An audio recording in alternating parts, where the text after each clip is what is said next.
Interesting thing is 5 games, winner qualifies to the grand finals. You no longer have to play the rest of the day, which means in theory a spot has just opened up on the map, and it was an uncontested spot just right of Red Line Ring on the south. That little dock that you see there, that's where QNDX and Phantom were dropping. So hey, if any of these teams looking like I don't like my drop, I was maybe too contested early on, it might be time to switch things up. Issue is, if multiple duos have that same idea, then we could get another contestation, but I don't even think I see any duos going to QNDX and Phantom's drop, but it looks like Brawler's Battleground still popular for the 2 duos that were dropping here last game, and we might have a right off the bat quick engagement. Yanis quickly going for the shields. It did look like we were going to have that fight that you were talking about. Bad sniper, accurate. Kyrie with the high ground. Yanis quickly runs out of builds, and that early shield he gone is out just like that. Interesting decision right here for Bad Sniper Kyrie. They do not follow up on any of the damage. Probably don't feel confident in their loot. You see, they don't have any variation of a shotgun just yet. Luckily enough, though, found a good amount of minis. Can recuperate that shield that was lost early on, but quickly taking a look here. Silly ammo and Gunbury, who is going to go down, unfortunately. Was that a 1v2, or had they already eliminated? We're gonna call it a 1v2 just because yeah, we're gonna call it a 1v. You know what? So when he watches this, he feels so good. 1v2, that was a good 1v. And it crazy 1v2. It was against a team that we saw in qualifier 2, Emil and Gudenbrett. They qualified for the upper bracket with how well they were playing on that day. So unfortunately enough, they popped out, they got their spot here, but in game 2, they go down early, and that's removing the opportunities for them to start to place high on a leaderboard. So if the trend does continue, they continue to have these lackluster performances off of spawn, we might see them in game 5 with all or nothing. We took a quick break now. Round 2 of the early game engagement. Is it gonna happen? I don't think so. You can look at the mini map. Kyrie and Bad Sniper now have a bit more time to breathe and loot up the rest of this POI, as their opponents have chosen to disengage. The issue is there are some more duos in the surrounding area, so potentially they could get some shots taken on them during their rotate, but so far I don't think anything significantly dangerous is going to happen for either team. It's not just yet, as the deal Reason already starting off with 1 elimination, 1v1. Good thing Vidya was there. Quickly peeks through that cover, making sure that there's a strength in numbers. Reason does go down, going for that trade, but it's almost no worry at all, unless you got to look at Gears and Chari over in the distance. Did they hear this fight? That's the biggest question we have to ask. Do they know is the big question. In these lobbies, that's a set lobby of 50 duos, especially in this level of Fortnite competitive. You can expect these players to know which duos are dropping in the surrounding area. So when they see on the feed that specific player or duo has gotten themselves into an elimination, you see Nox and Elims happening on the feed, they can kind of open up that option to go in for the third party with a little freedom, knowing you might have that HP and shield advantage. Took a look at how Vidil kind of clutched that up. I feel like this is one of the first times this season I'm seeing Marius and Sandguild not land towards the underworld. But their performances towards the underworld left some to be desired, so I do like them switching it up as well, especially when it matters most. Just in game 1, we saw them in a tough situation, going down. I do believe it was just kind of on the outskirts of the zone. So if they can start these rotations just a little bit sooner, start solidifying a good surge base, they won't have to worry about it and fight for it later in a much riskier scenario. Chapantini once again making use of that natural mobility on the current map. Gonna try and make their way over to the forecast tower. And you can see there's another duo kind of looking over at them. I think we saw not a full-on engagement in the previous match, but definitely some duos taking shots at each other here. Surprised. They land at Nitrodrome. They looted up very, very quickly, and they just immediately beeline it towards that forecast tower. And it's something that they've had in every single one of their game plans, and that's one of the few forecast towers that has about an 80% spawn rate. So that's a huge consistent in their game plan, and it's huge for their success in rotating around these zones, knowing where to go, and knowing how long you can actually stagger yourself back before you need to rotate. Here we can see Cammy and Seti. Although they already have one elimination, they're still kind of looking for options to do a bit of damage. Even kind of the split they have here of multiple angles. As we switch over to another fight that's been going on.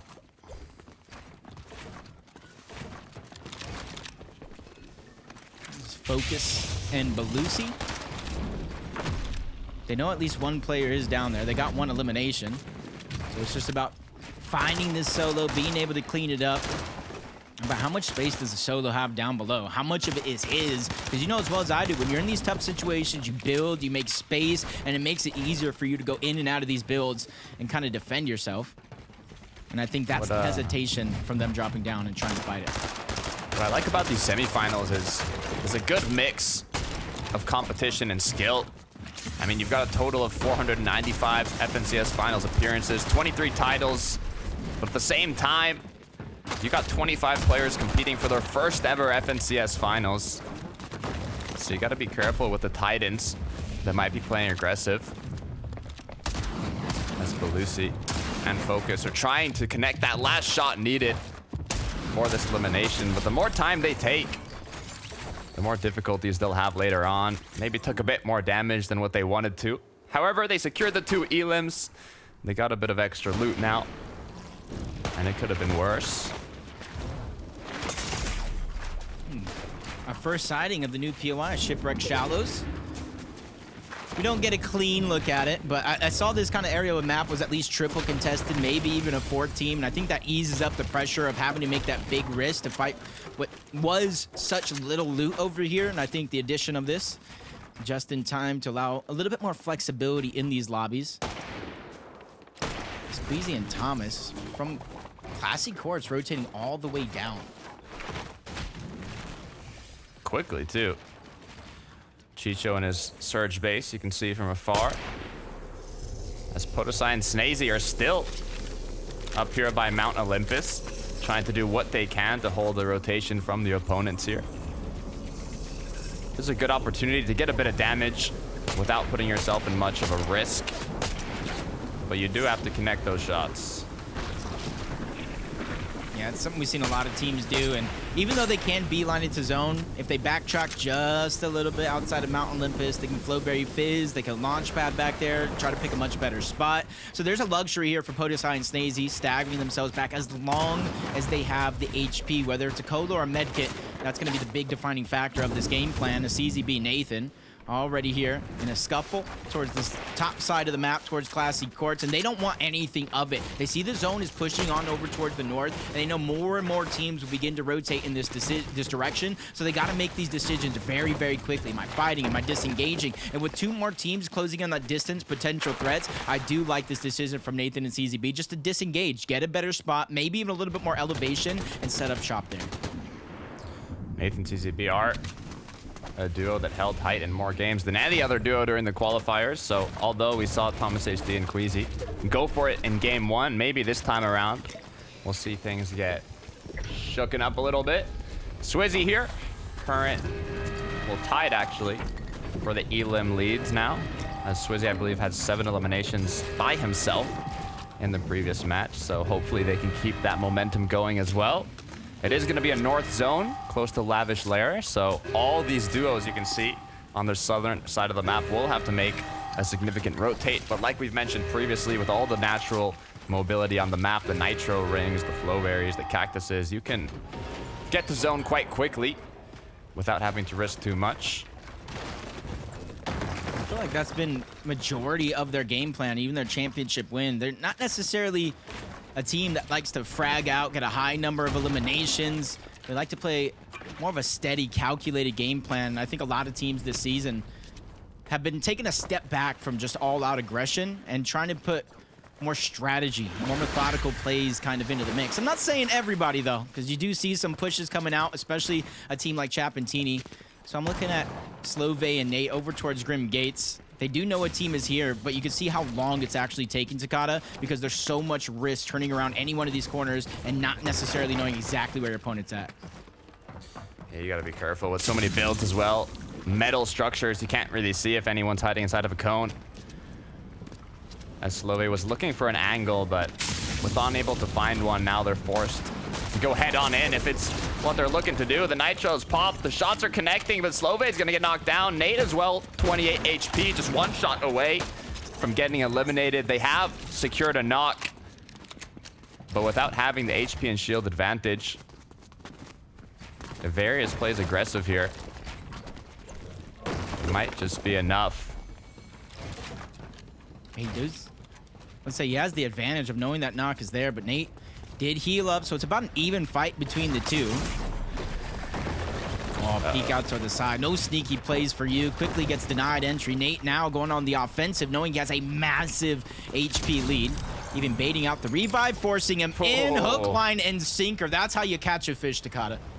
Great way to close it out. Even going to be able to pick up his duo partner without having to reboot him. As we'll quickly change on over to Marius and Sangild. We're in a 2 versus 1 against Scroll. Edit comes through. Not a shot going to be connected yet, but the good news is for Marius and Sangild, their opponent has already been cracked, basically. So as long as they play it calm and collected here and land that initial shot, it shouldn't be much of a problem for them. They just can't find him, Jacob. Yeah, he's just sneaking around. There it is. Finally, he goes down altogether. And they do have the med kits. They have the cola. They have a lot of heals, and they're just a hop and skip and jumping away from the zone, or at least for now. See where it rotates from here, but they've done their job. They got their early game surge, and they got the loot that they at least feel comfortable with at this stage in the game. Ooh, and here we have Merstash and Malabuka. For the second season in a row, they're the most contested duo. And I mean, with over 80% of these set lobby games this season being won by uncontested duos, you don't want to be the most contested duo 2 seasons in a row, Jacob. But Merstash and Malabuka, they want those powerful POIs, and you got to fight for them. Yeah, and I don't expect them to be down on Surge in this game like they were in that last game.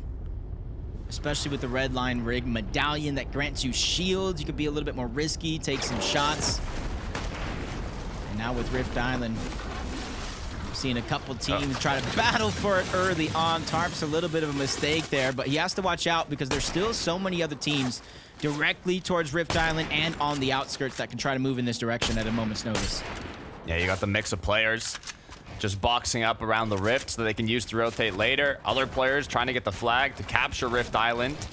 And others just taking shots at the party to do a bit of damage, as they know there's almost confirmed going to be a few duos here at least that you can potentially take some shots at. So whether you want Storm Surge, whether you want to plan your rotation with the rifts, or even just secure a bit of extra loot from capturing that flag, Rift Island's a good place to be. And Tarps Hanoi is a team that they get the majority of their points through placement. It's not necessarily big eliminations, big fights. They get their loot that way. These guys kind of just scrap together a good game. Throughout the qualifiers, at least 6 games, 138 points, 73% of those points, almost 74, were just placement alone, which kind of makes a little bit tougher of a situation to get a big win when you're kind of playing that slow and steady game.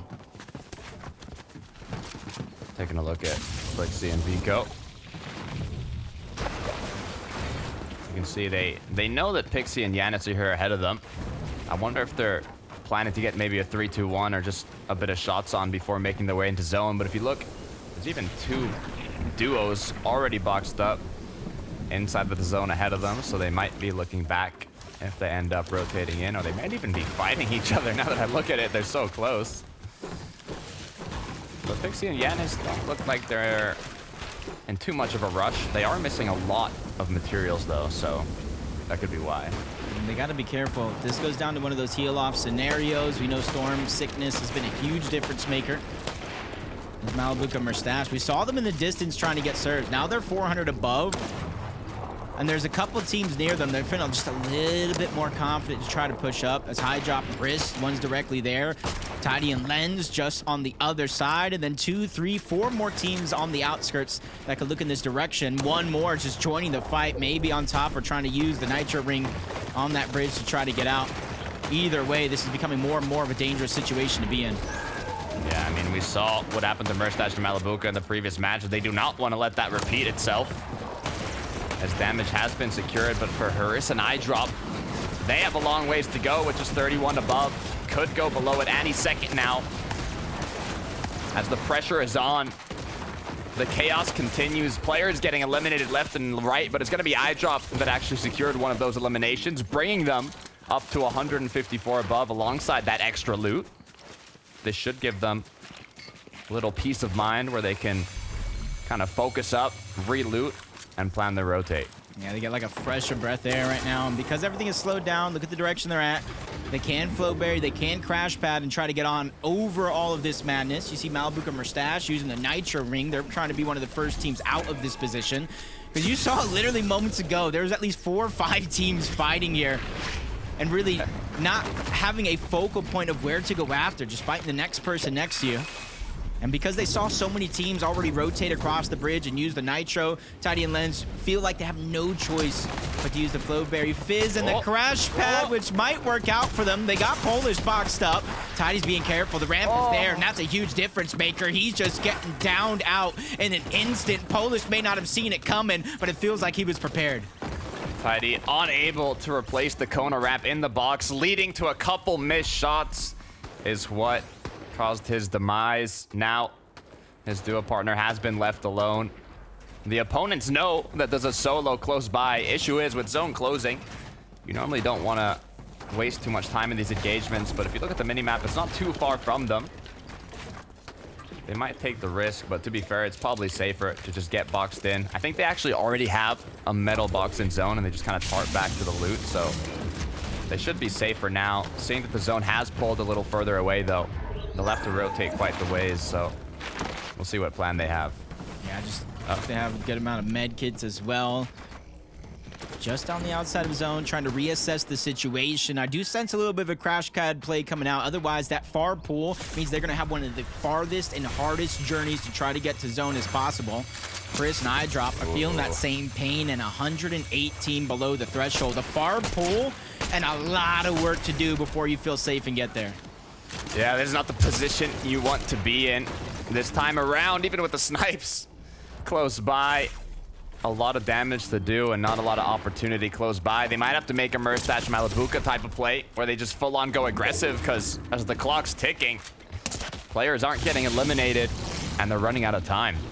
I wonder what's the gold like. There is a little mending machine right there. Even if it's empty in terms of med kits, if you have enough gold, you can get 50 HP, double heal up, use it just a little bit more. You're 92 below surge. You got to use every tool in your tool belt if you're looking to survive, because the damage right now is just so unforgiving, not really giving them a chance at all. And it needs to still go down to about 26 players.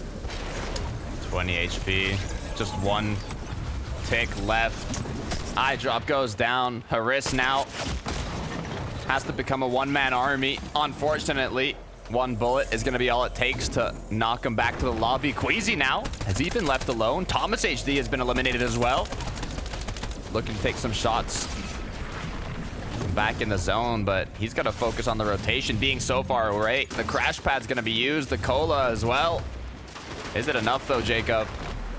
I'm not sure. He's 221 above, and that's good right now for this zone, but he's trying to make it up this mountain. He does have an odd build, but he's just getting pressured, shot right back down, falling in place. He's trying to do everything that he can, but it's just too much to try to survive. He's gonna fall. Queasy and Thomas are out. And I said 26, it needed to go down to 50, so still 5 more players need to go down. And even after that, it's gonna have to drop down to 40. So whether you're above surge, below surge, no, that storm surge stress is not gonna stop or slow down anytime soon. Eyes were on Queasy as now Artist. 279 above. Not too much pressure on this duo's shoulders to get that damage. What a refresh as well. Medallion, Mythic loot. That is a good setup for the rest of this match as we take a look at Chapentini. Curious to the loadout, how they're looking. Chap, not too healthy in terms of shields, but weapons, materials, damage, all in the positive. I do believe they have the forecast tower as well, but look at that. The damage threshold in the next one with 10 teams or players needing to go down in this next zone. It's just going to be one of those to where you never feel comfortable no matter how much surge you have, especially on this edge of the zone where there's so many teams both above you and below you where they can just try to chop you down. put shots in your box and try to drop on you at a moment's notice. And that's why you see Chico, Trulex trying to stagger themselves as much as possible. Even though they already have a position in zone, they're trying to look at the most common paths anybody's going to rotate, and that's why you see them looking in bushes, looking back at that nitro ring to try to get as much damage as possible. Shots not connecting. 84 above. The pressure is on as now. Shortly, they might be forced into a rough situation. All it's going to take is a couple tags, though. They're doing a good job looking back in the zone to who's rotating in a bit late, but unfortunately, there's just one player that they can take some shots on. Luckily enough, though, those shots were connected. Cammy gonna be on the receiving end as well. Now almost 200 above, but the issue is, Jacob, look at that zone. Opposite side of the map. Not a single player on that side of the zone currently. So the whole lobby awaits a difficult rotate. Yeah, this is what I was talking about too, when you're just stacked up on the other side of the lobby just like this. You're just getting tagged up, focused from all directions. You don't know exactly where that entry point is going to come from, and it was above there in that moment as Malibuca now left by himself. Mustache is down. Storm Surge once again being a defining factor in the game plan of Mustache and Malibuca, and it's not a positive factor at all. Gotta be careful here. They were looking so healthy from 427 above the Storm Surge threshold to all of a sudden 53 below. What went wrong? Have they played too aggressive once again? Issue is, those are the only options to be able to come out on top, as Malibuca is going to be forced to clutch it out as a solo. But it's going to be incredibly difficult with the amount of damage he has to do. Yeah, but the problem right here is Malibuca has very little stress from what you'd think, because if he starts taking Storm Surge damage, drop the coin, pick it back up, it'll at least do enough to where you can stay alive and heal it longer. Malibuca goes for it all or nothing on to Nathan and CZB, and that's a big shutdown. And that is a huge blessing for them, because now they've gotten the medallion, they've gotten the mythic loot, and a huge refresh on materials. What a way to find an impact, is now trying to get ahead of zone, but the pressure has been put onto them. Luckily enough, they have more than enough builds to focus the pressure onto opposing duos. Now Seti playing alone. A lot more solos this time around. 35 players up, 19 duos. As the zone is going to pull across the river here, Jacob. He has just one charge on the Flowberry Fizz, and that's why the information he's gathering here, peeking through the cone, is so vital. Trying to figure out where these duos are at, where are the solos, what's going to be the perfect rotation. When and where I start to make the rotation is going to be just as impactful. Flixie and Vico looking down from above, 99 below the damage threshold and continuously falling, but they want to make sure to get their spot first. Don't drop down unless they have to, and they try to make a sneak attack onto a team. They get in front of them, ahead of zone, and that's going to give them the luxury to be able to look back and try to get the damage they need, but it's combat for Hawa on the other side. Flixie, Vico still scrambling around, haven't really had a chance to fire a shot just yet, so they're still falling further and further below.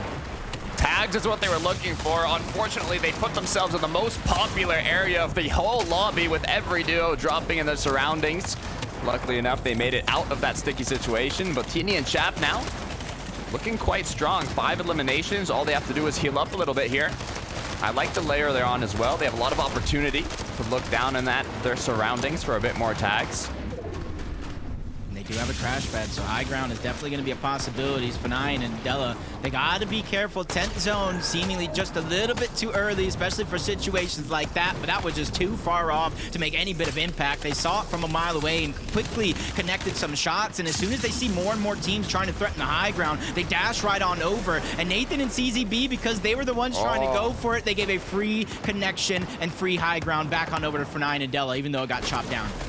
Yeah, they couldn't connect to their old builds, but they were able to make a new height there. Fernine did a great job of staying ahead, making sure that the opponents know they are still healthy on materials and able to hold on to that high ground. But Nathan and CZB, they don't care. They want that position. They want to be in the clouds, and they've done it. A team that has just fallen under the radar for one too many weeks are ready to just shine bright here in a moment like this, but there's still one player back there. They can threaten a chop and everything come crashing down for Nathan and CZB, because everybody that's on that ultimate low ground does not have a chance to look up. They do not have a chance to defend themselves, and that's why Nathan and CZB, they get a free drop from that elevation, just trying to make sure to seal the deal.